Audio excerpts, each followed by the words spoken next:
On connaît la date des primaires pour l'UMP, afin de choisir son candidat pour l'élection présidentielle. C'est le tohu-bohu à gauche, Aubry, Montebourg, Madame Taubira, qui critique aussi l'action d'une certaine façon de la gauche. Et puis, eh bien, on vient d'élire les présidents de conseils départementaux. De tout cela, nous allons parler avec Rachida Dati, qui est la maire du 7e arrondissement de Paris et qui est aussi députée européenne.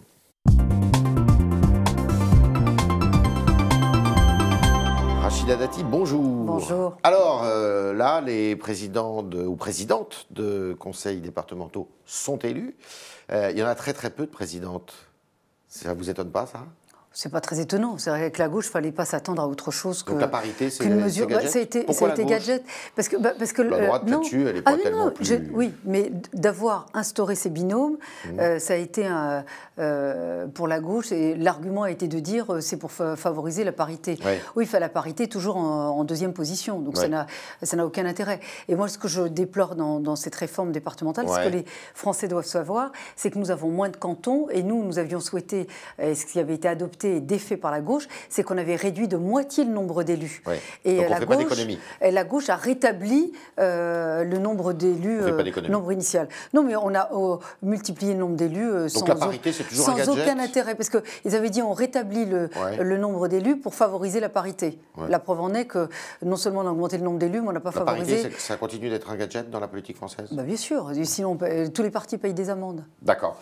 Jean-Marie Le Pen, ce matin, qui dit « Moi, les chambres à gaz, eh bien, c'est mon mot, les chambres à gaz sont un détail de l'histoire. » Est-ce qu'entre Marine Le Pen et Jean-Marie Le Pen, on parle le même langage ? Bah, c'est le langage du Front National. Oui. Le détail de l'histoire, c'est aussi Marine Le Pen ? Elle ne l'a jamais dit, elle. Et sinon, il ne serait pas... défend. Il ne serait pas resté au sein du Front National. Il faut qu'elle l'exclue ? Ça, c'est leur problème et c'est la question du Front National. Mais puisqu'il appartient au Front National, il est président d'honneur, c'est qu'on reconnaît, c'est qu'on accepte ses déclarations. Pour vous, Marine Le Pen et Jean-Marie Le Pen, c'est la même chose. Dès lors où il y a des difficultés au Front National, eux-mêmes disent quand quelqu'un dérape, ils l'excluent. Donc si Jean-Marie Le Pen appartient encore au Front National, c'est qu'ils acceptent ce type de déclaration. Mais si on pouvait éviter de toujours lui poser les mêmes questions pour avoir les mêmes réponses, ça serait aussi pas mal. D'accord, ok. Alors, ça cogne dur à gauche, là, aujourd'hui. Martine Aubry qui dit c'est pas la bonne politique. Montebourg qui dit c'est n'importe quoi ce qui est fait depuis 2 ans. Madame Taubira qui dit la gauche a perdu ses utopies. Qu'est-ce que vous en pensez de toutes ces critiques ? Aujourd'hui, Manuel Valls n'a plus de majorité au Parlement, n'a pas de majorité dans son gouvernement et n'a plus de majorité à gauche. Il est devenu... Il doit démissionner alors ? Non, mais ça, c'est sa conscience, sa responsabilité et celle de François Hollande. On ne peut pas dire, avec la défaite historique qu'ils ont eue dimanche, de dire circuler, il n'y a rien à voir. Moi, je considère qu'aujourd'hui, Manuel Valls est devenu la Édith Cresson de François Hollande. Ah, elle était Édith Cresson. Complètement décrédibilisée. Édith Cresson était dans la même position. C'est-à-dire qu'aujourd'hui, sur quel socle s'appuie-t-il ? Quel bilan a-t-il ? Aucun bilan. Il n'a aucun bilan, ni à titre personnel, ni à titre politique. Comme ministre de l'Intérieur, ça a été un fiasco total. Ouais. Bernard Cazeneuve essaye y rame pour remettre effectivement de la sécurité un peu en France, notamment en termes de lutte contre le terrorisme. Il n'a pas eu de bilan économique. Depuis qu'il est Premier ministre, toutes les élections intermédiaires ont été un échec total pour Manuel Valls, avec un recul, pour ne pas dire une explosion de la gauche. Et aujourd'hui, pour faire adopter un texte au Parlement, il est obligé de sortir l'arme du 49.3 et de le pointer sur la tempe des parlementaires socialistes. En tous les cas, aujourd'hui, il n'a plus de majorité nulle part. Manuel Valls et Madame Taubira sont sur la même longueur d'onde ou Pas du tout. L'interview d'aujourd'hui dans le Nouvel Observateur, moi j'invite vos auditeurs, vos lecteurs à cette interview qui est une critique en règle de Manuel Valls, de la gauche, de Madame Taubira. Mais bien sûr, et de Manuel Valls. Vous soutenez plutôt qui, vous, Taubira ou Valls ? Non, mais le sujet, de quel point de vue ? Madame Taubira, vous êtes plus proche de ce que pense Manuel Valls ou de ce que pense Madame Taubira ? Manuel Valls, non mais vous avez fait un truc c'est un fantasme. Manuel Valls, 0 bilan, 0 idée, 0 vision, 0 cap. Et Taubira ? Et Madame Taubira, 0 politique pénale. Aujourd'hui, nous n'avons aucune ligne concernant la sécurité et la justice en France. C'est une réalité. Et Manuel Valls, il faut qu'il arrête. Dès lors, on met en cause l'absence de politique pénale en France. Dès lors, on met en cause la politique enfin l'insécurité qui est en France. Ils nous traitent de racistes. On n'a pas le droit de mettre en cause Mme Taubira, sinon Manuel Valls nous attaque et nous insulte de racistes. Ouais. Et si on ne vote pas pour lui, évidemment, on est insulté aussi. Donc Manuel Valls, il faut aussi qu'il arrête de se cacher derrière le racisme ou la victimisation de sa garde des Sceaux pour masquer son absence de bilan et son absence de politique pénale et politique de sécurité. Est-ce qu'il faut légiférer sur les rapports entre la justice et l'éducation nationale pour ce qui est de la pédophilie? Alors, sur la pédophilie, des enseignants. Il faut rendre quand même un hommage particulier. Qui a commencé à mettre ces sujets sur la table à une époque où ça ne se faisait pas, ça a été Ségolène Royal, quand elle était secrétaire d'État à l'enseignement scolaire. Ça a été, c'est pas que ça libère la parole, c'est-à-dire que tout le poids n'était pas uniquement sur les épaules des enfants, parce que sinon, c'est-à-dire que ces affaires n'étaient révélées que par les enfants. Mais aujourd'hui, ces affaires démontrent quoi? 3 types de dysfonctionnement. Le premier, parce que l'éducation nationale a aussi sa part de responsabilité, comme la justice sans doute, mais aussi... C'est-à-dire que quand... Est-ce qu'il faut légiférer? Non, mais bien sûr, il faudra légiférer pour que, par exemple... Là, vous êtes d'accord avec Mme Taubira? Il y a un vide juridique, non, parce qu'elle n'est pas sûre. Il y a un vide juridique, c'est-à-dire de dire, quand un enseignant ou un animateur ou une personne qui est en charge d'enfants, qui est en contact avec les enfants, il faudrait que, quand il y a...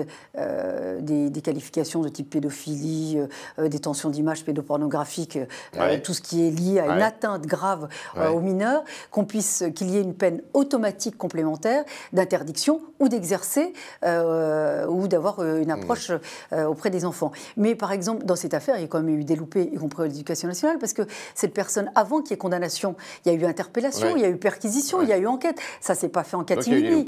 Donc il y a eu un loupé dès le départ et il y a eu un loupé au final, avec une condamnation qui n'a pas été transmise à l'éducation nationale. Sur la droite, alors, vous avez dit ce matin au micro de Jean-Michel Apathy que l'objectif, le but de Nicolas Sarkozy, c'était de faire gagner la droite. C'est le premier objectif. Ça veut dire que c'est le mieux placé pour faire gagner la droite. Aujourd'hui, sa stratégie, c'est ce que j'ai dit ce matin, sa stratégie de rassemblement, mais aussi d'unité de l'UMP a permis la victoire au départemental. Pour vous, c'est le favori, c'est votre favori pour la primaire de l'UMP? Vous connaissez mes relations avec Nicolas Sarkozy, évidemment que je le soutiens. Je dis simplement qu'aujourd'hui, cette confiance qu'on commence à avoir de nouveau auprès des électeurs et auprès des Français, il faut qu'elle perdure. Et donc notre deuxième étape va être non seulement les régionales, mais également le projet politique de l'UMP, le socle idéologique de l'UMP. Parce qu'il ne faut pas oublier, parce qu'on fait comme si ça n'existait pas, l'abstention, ça existait, un électeur sur 2 ne s'est pas déplacé, mais aussi le vote Front National est maintenant inscrit dans le paysage politique français. Alain Juppé qui redoute ce matin, aussi dans une interview, que le scrutin de la primaire soit bidouillé. Vous le redoutez aussi? Non, mais moi je redoute rien du tout. Faut arrêter. Attention. Moi je dis attention à ceux qui vont recréer de la division en raison de la bagarre des égos. Pour Juppé, alors. Non, mais c'est pour tout le monde. Attention. Nos électeurs et nos militants nous en ont voulu terriblement au moment de la bagarre Copé-Fillon. Il ne faut pas qu'aujourd'hui ils se détournent à nouveau de nous si effectivement il y a des bagarres d'égos, alors même qu'ils reviennent vers nous. Il fait un deuxième avertissement, d'une certaine façon. Juppé, il dit il ne faut pas que Nicolas Sarkozy excite le sentiment anti-musulman des électeurs. Mais il excite le sentiment anti-musulman? Non, le sujet, il n'est pas là. Notamment des menus de substitution dans les écoles. Vous connaissez ma position. Je le redis pour la énième fois. Il n'y a pas de menu kasher ou de menu halal, parce que c'est ça que ça veut dire. Enfin, on sous-entend en disant dans les écoles publiques françaises. Ça n'existe pas. C'est le maire qui parle. Ça n'existe pas. Un menu de substitution, c'est éventuellement pour un enfant qui ne mange pas de viande, ou qui ne mange pas de porc, ou qui est végétarien, d'avoir un œuf, une tomate à la place du plat.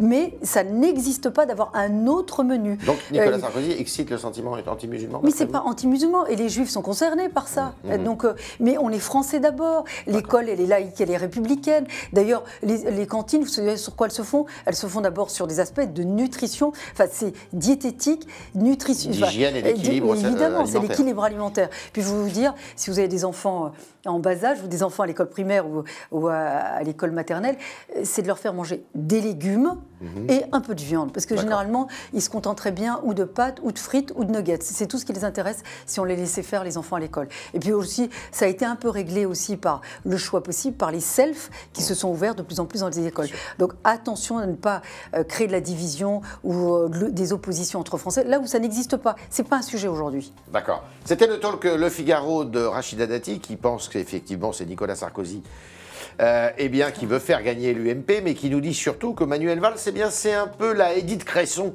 de François Hollande. Bilan nul, il n'a rien fait. Et c'est pas étonnant que la gauche s'en retrouve là du coup. Voilà. Merci Rachida Dati. Merci.